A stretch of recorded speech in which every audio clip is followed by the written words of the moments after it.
Reading with your kids. Hola, ni hao, konnichiwa, assalamu alaikum, shalom, mahaba, moni maliwanji, namaste, jumbo, bienvenidos. Hi, my name is Jedlie, and this is the Reading with Your Kids podcast. We are coming to you from the beautiful city of Irvine in the great state of California. We are so honored that you are joining us in our mission to help all families grow closer through reading.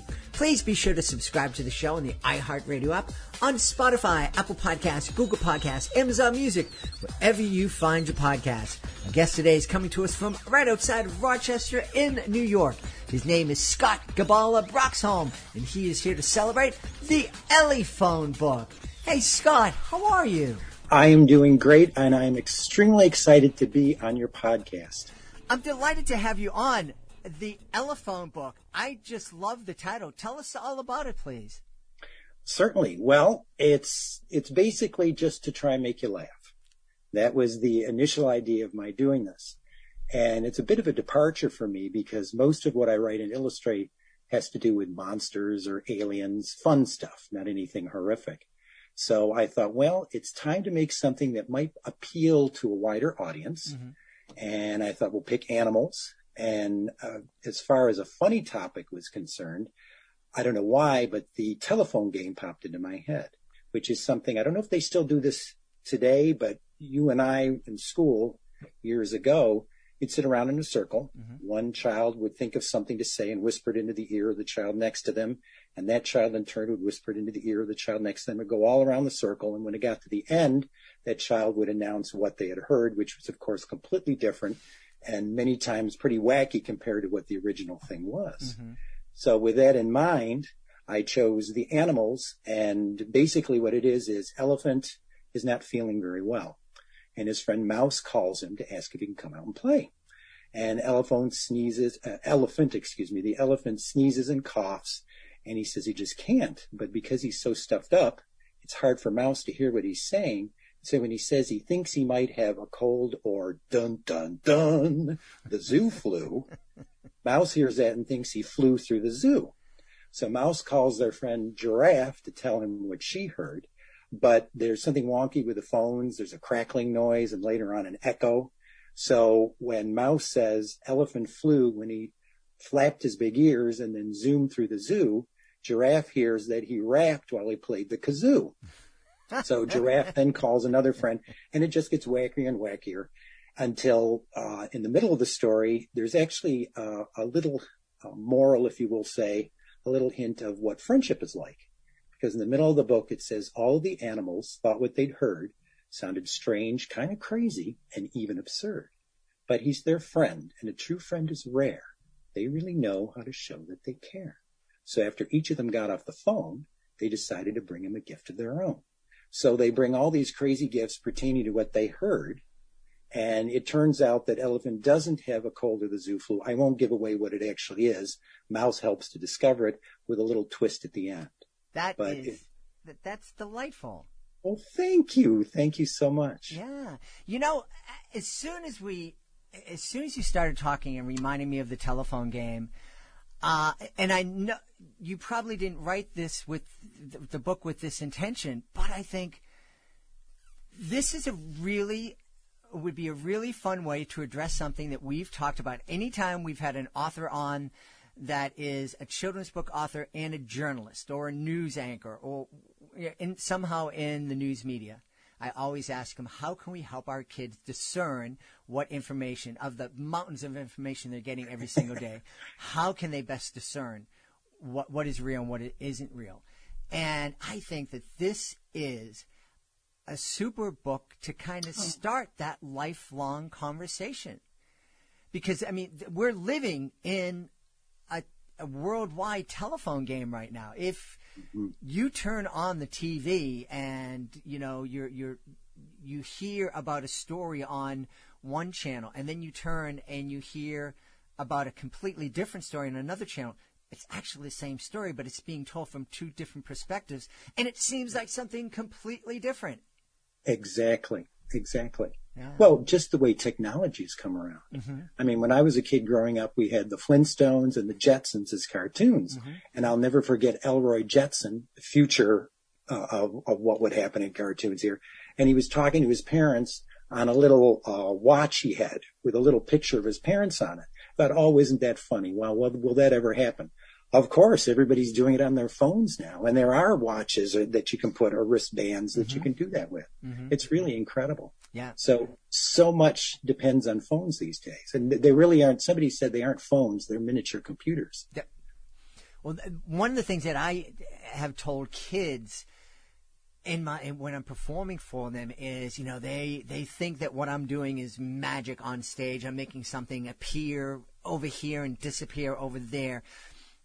And I tell them, I said, what I think is magic is that little rectangular thing you have in your pocket that allows you to send a message to anybody, anywhere in the world in a second. I think that's real magic. And kids don't, because they've grown up with it. And it's like, yeah, of course I can talk to someone in Australia and do a live stream video with them. Why would I think I'd never be able to do that? It's because I couldn't do that 50 years ago. Oh, I studied my junior year of college in London, England. And once a month I would call my parents, or they would call me, and just the different steps you had to go through and people to talk to before you could finally get to who you wanted to talk to. And even then the audio wasn't great. Mm-hmm. And there was a pause, and the fact, just what you said, that now it's instantaneous anywhere in the world. Mm-hmm. It's just incredible. Yeah. And that phone call that you made cost a fortune. Yes. Indeed it did. I mean, that's why I only did it once a month. Yeah. I mean, from talking from somebody in Rochester from Boston used to cost a small fortune. The international calls were, it's outrageous. And I really hope the parents will sit down and talk to kids about the different, how we lived and how living was different 10, 20, 30 years ago as compared to what kids are experiencing now. Well, and I'm old enough that I had a grandmother and relatives that were born before there were cars. Mm-hmm. And just the fact that I had an uncle that said, make sure that you pick your grandma's brains about things like this, because the day will come when it'll be too late and you can't talk to her about some of these things. And so I did, and it was fascinating, absolutely fascinating to hear about that. Yeah. I wonder, I had to do that. I was very close with my grandmother to begin with, but I had an assignment in school where I had to interview somebody older, and I interviewed my grandmother, and it was just the most fun afternoon I had ever spent, I think. I think it was the first time I enjoyed doing homework. Well, and it's bringing history alive, because you're talking to somebody that actually lived it. Right. And they can bring anecdotes and personal stories, obviously, that you couldn't get in the classroom. Yeah. Tell me, what was it that inspired you to become a children's author illustrator? What inspired me? Well, I've been drawing ever since I was little. And something on my website that I actually mentioned is it happened in first grade that I can remember. There was a boy named Alan who drew a sailor with a yellow coat and a sailboat with a yellow sail. And I thought that was so amazing that I wanted to do that too. So I sat down, kept looking at his, and I copied his. And I was so proud of that it kind of started the ball rolling. The story aspect didn't come along until probably college. I was much more the visual person. But my junior year of college, I just happened to have a landlady there where I was renting my apartment from, who was a professional writer and illustrator of children's books over there. Wow. Prior to that, I wanted to animate for Disney Studios or do some of the watercolor backgrounds for Disney. Animation has been a huge influence on what I do and still is. Classic stuff as well, what's being done today. But anyway, she's the one that kind of got the ball rolling and the gears turning to think, well, maybe I might want to do that. I've always liked kids and I've always loved children's books. So when I graduated, I decided I'm absolutely going to go for the children's books. Of course, that took me 18 years and 217 rejections to get that first book published. I did a lot of illustrating in the meantime for newspapers and magazines. But I just kept trying and not giving up. And finally, that first one happened all those years later. And I love the fact that you have that number right there at the top of your head, 217 rejections. Well, I promised myself that I wouldn't look at my rejections until I got an acceptance. And unfortunately, I broke down, and I did one day, and I was depressed for 3 days about, oh my gosh, I think it was up in the upper 100s or something or other. So I didn't peak again until I actually got that acceptance for my first book, which was called Scary Fright, Are You All Right? Yeah. I'm wondering what, because a lot of folks, they get a lot of folks tap out after that first rejection. And certainly a lot more will tap out after 25. And I don't know how many people actually get to 100. What was it that gave you the resilience to keep on keeping on and putting out, going to 216, 217? I think when you want something, what I tell people who talk about to me, well, I'd love to get into children's books. I'd love to do it as a career or even do it on the side. I asked them, all right, do you like what you're doing? They said, well, of course. Do you love what you're doing? I said, well, yes. I said, do you have to do it? Do you have to do it like breathing and eating and sleeping? It's a part of you. And they say, well, I said, oh, then I wouldn't do it. You have to go for it completely. I wanted it. It's kind of like, this is going to sound strange, I suppose, a little bit, but when you're thinking of your favorite food and your mouth sort of waters a little bit, salivates, I wanted this so much that when I thought about it enough, my mouth would do that too. I just wanted it. I wanted to make children happy with the stories and the pictures. And plus, I think it's the positive side of being obsessive compulsive, I suppose. So, I'm not going to give up no matter what. Yeah. So, and occasionally I would get what I call a positive rejection. Mm-hmm. And this was, instead of the standard thing, it was a personal letter that said, well, we liked your story. We like your writing style, not this particular story, but your style or your illustration style. Please keep us in mind for future stories or future pictures, which of course I did. And sometimes I got another personal rejection. Sometimes it was just the standard one. Yeah. So, but it was just enough to keep it going. And like you, when you go into the classrooms, you get such a positive reinforcement from the children. So I was doing school visits before I was even published, the parts that go into a story, or I have all these how to draw sessions that I do. And so I got a real connection with the children that way. And it was also positive reinforcement for me in terms of, I'm reading this story that was rejected by the publishers, but the children really like it. Yeah. So I've got to be somewhere on my way, and it's got to be happening for me. So. I love what you said, and it is advice that was also shared to me when I was making the transition from being in human services to performing and trying to perform for a living.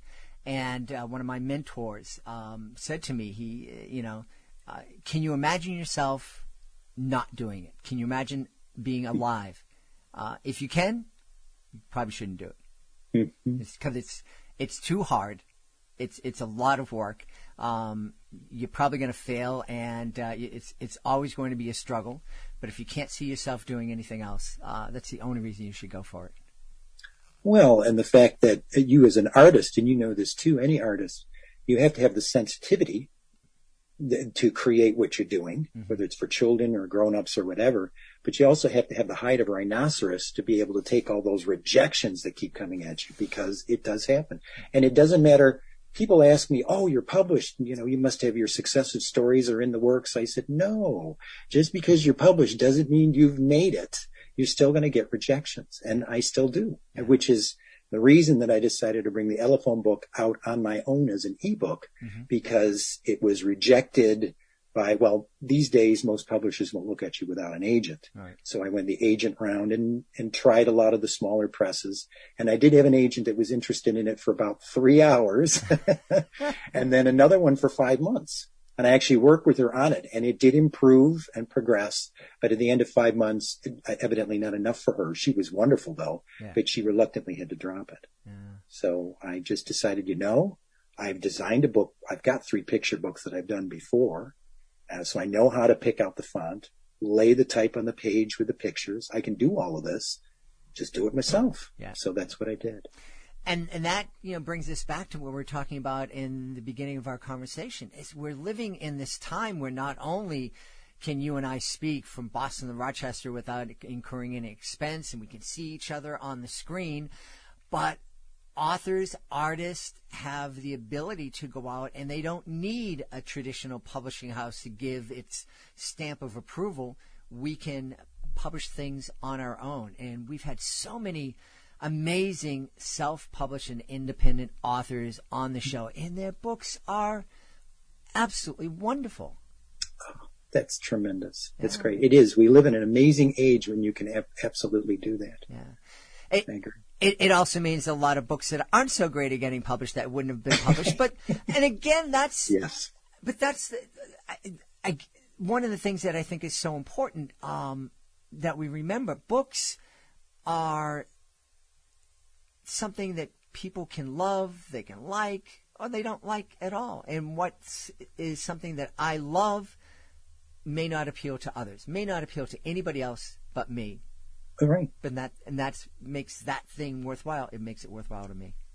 Well, there's no book. I mean, you even go to the Bible, the Quran, or the Torah. There's always going to be people that are not for a particular book. Mm-hmm. You can't please everyone. Mm-hmm. And I understand that too. Yeah. So, tell me,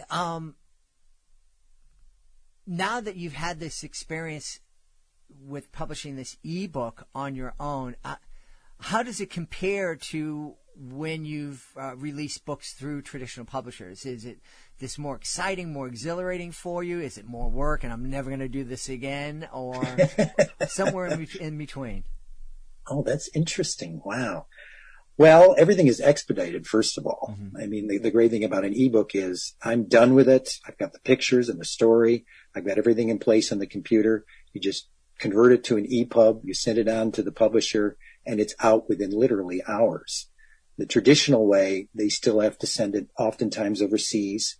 And with my last books, what ends up happening is sometimes they even have to do it in increments. Like, okay, I didn't quite meet the 6 months that they were sending out this batch, so I have to wait for the next batch. So even though my part in the book, the story and the illustrations are finished, it could take anywhere from a year to 2 years before it finally comes out.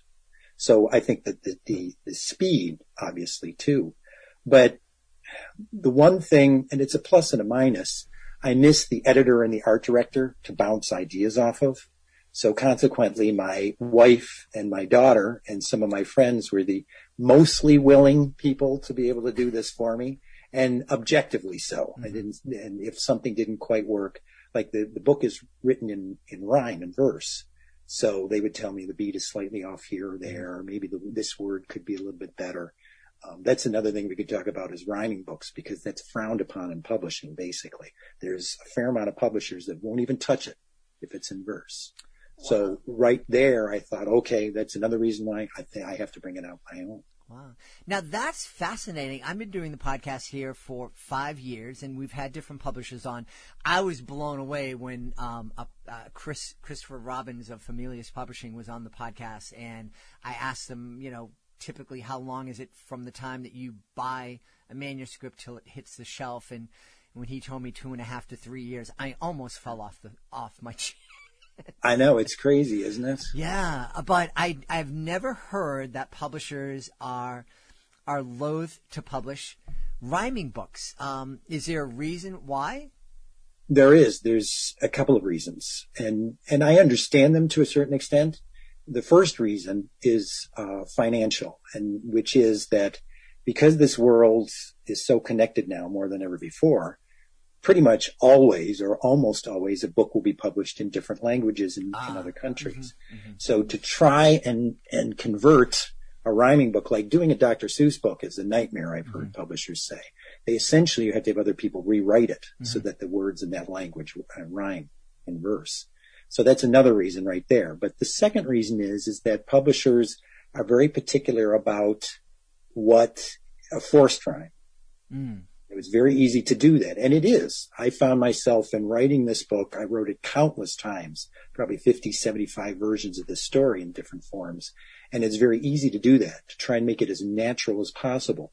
So they frown upon that because of the forced, but rhyme by its very nature is almost forced. I mean, even Dr. Seuss, as wonderful as he is, and I love his stuff and an inspiration, there's times when it's forced. Now, he can get away with it with the silly, nonsensical, crazy names.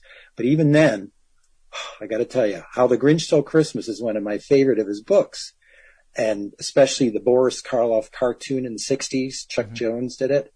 But there's a part in the middle of that where the Grinch says, it goes, then the Grinch very nimbly stuffed all the bags, one by one, up the chimbley. And it's like, chimbley? Really? And it was like, okay, well, so he can get away with it, but the rest of us can't. So that's another reason why they tend to stay away from it. Yeah. And yet, having said that, I'll go to the bookstore regularly and the library to check out the new titles. And every once in a while, you still get a book in verse. However, and I won't belabor this much longer, but the problem with that is I see either the beat is off sometimes, or the word they're rhyming with, one is a singular, the other one is a plural, or the other one is when somebody is actually rhyming a story as if you heard a pop song on the radio, whereas the singer will sort of rhyme a word by slurring it or leave the end of it off. Mm-hmm. But in reading it, the words are very clearly there and they just don't rhyme. Mm-hmm. And yet these still are sometimes published. Yeah. So I thought, well, it's discouraging and encouraging for me because I know my book is rhyming the right way. So. Well, we have talked to other authors. Derek Taylor Kent comes to mind about rhyming and making sure that it's a rhyming picture book. It's not just that every last word or every other last word rhymes with one before it. Oh, yes. There's a beat. There's a rhythm. There's a beat. Yes. There's a meter. That's the word. Yes, there you go. That's right. The meter. The meter is very, very important. And there's a lot of, and we do see a lot of rhyming picture books that are, the meter is all over the place and it doesn't work. I agree. I saw one, I can't think of the title of it now. It was a year or two ago where they decided it was going fine. The meter was fine. And they got halfway through the book and then suddenly they totally changed the meter. And it was like, oh my gosh. So, all right, you get into that mindset, you go through, and then they changed it again back to the other way before the end of the book. And there was no, pun intended, rhyme or reason for it. But it was, I couldn't understand that. I just stick with one. You were doing great. Maybe they were thinking it was a song and they needed a bridge from the verse to the chorus. I don't know. Well, I wasn't singing it, I was reading it, but okay, we'll give them that. All right. I certainly can relate to the whole translation thing. When I've toured Puerto Rico with my magic show, and there are parts, while most of my show is pretty much improv at the moment, there are some things, and there were some rhymes and some songs in the show, and translating those moments from English into Spanish was a chore, and and it didn't always, in the final version, the Spanish, it rhymed and it worked, and it was on meter, and my wife, who is a native Spanish speaker, saying, you're not saying the same thing. You didn't translate. You're talking about chicken soup in English, but you're talking about chicken pot pie in Spanish. And I'm like, the meaning is there. The overall, the feeling is there. Right. The only way I can make it rhyme is to do that. So I'm thrilled. I think the Ele-Phone book would be such a great book, and again, just a lot of fun, but also just a way to start a conversation that hopefully parents and kids are going to have for decades. This whole conversation about knowing how to discern what you can trust and what you can't trust. It has to be an ongoing conversation that we have with our kids, and we can do it through books like the Ele-Phone book and other books, and as they're growing, and magazines, and sitting down and watching movies with them and music with them, and even watching the news with them. It's so important because, Oh, no, I was just going to say, and reading a book to your child, we'll bring this full circle here maybe, but I obviously don't need to tell you this, is just so essential and important. It's one of the only things I can think of when you're spending with your child that is so intimate, cozy, the snuggle time with them. And it's different than a movie or a TV show. And that's fine if you're watching that with them. But oftentimes you're not talking about what's happening in there. But when you're reading a book, you can constantly pause and talk about this, whether you understand it or you don't. And what's great too is that the more you read a story to children, obviously that's how they learn to read.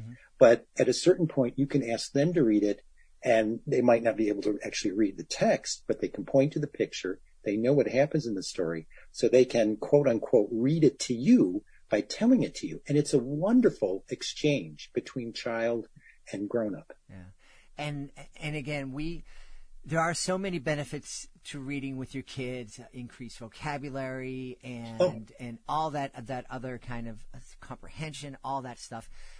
But the bottom line, the reason I started this podcast is that I know that the relationship that I have with my kids, who are now 26 and 29, started when they were on my lap or lying on my chest when they were babies, and we were reading to them, and it just grew from there.